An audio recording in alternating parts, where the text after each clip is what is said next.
به نام خدا، با درود.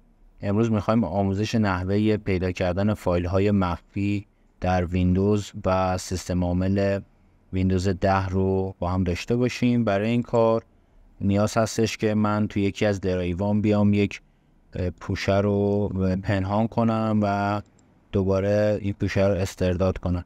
خب روی این پوشه میام راست کلیک میکنم، از گزینه پراپرتیز تیک هیدنش رو میزنم، اوکی میکنم.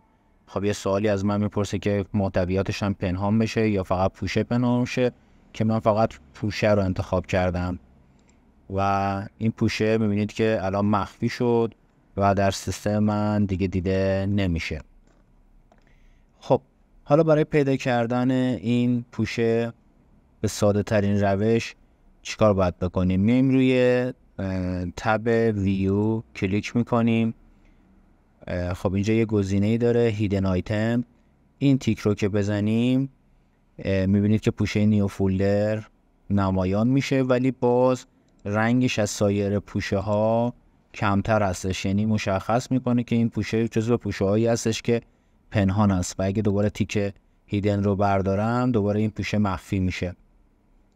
خب اگر بخوایم این رو از هیدن در بیاریم دوباره باید روش راست کلیک کنیم، با اون نحوی که هیدنش کردیم تیک هیدن رو روش برمیداریم و اوکیش میکنیم و میبینید که به این سادگی ما پوشمون رو پیدا میکنیم و میتونیم از محتویاتش استفاده کنیم.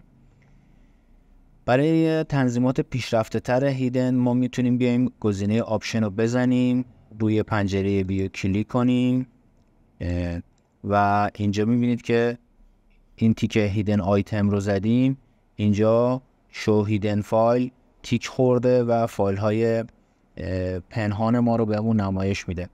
خب برای اینکه فایل های بیشتری رو ببینیم میتونیم این تیک ها رو هم برداریم.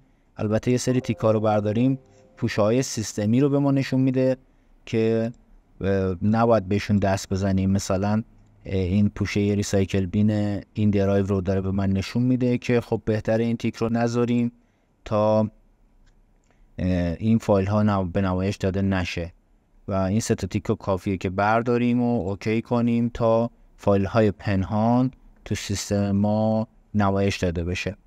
و اگر بخوایم به همین ترتیب یک فایلی رو پنهان کنیم با همون روال اولیه روش راست کلیک میکنیم، پراپرتیز و تیک هیدن رو میزنیم و این پوشه پنهان میشه تا هم بتونیم بهتر ازش نگهداری کنیم، هم در دسترس همه افراد قرار نگیره. امیدوارم که از این آموزش لذت برده باشید.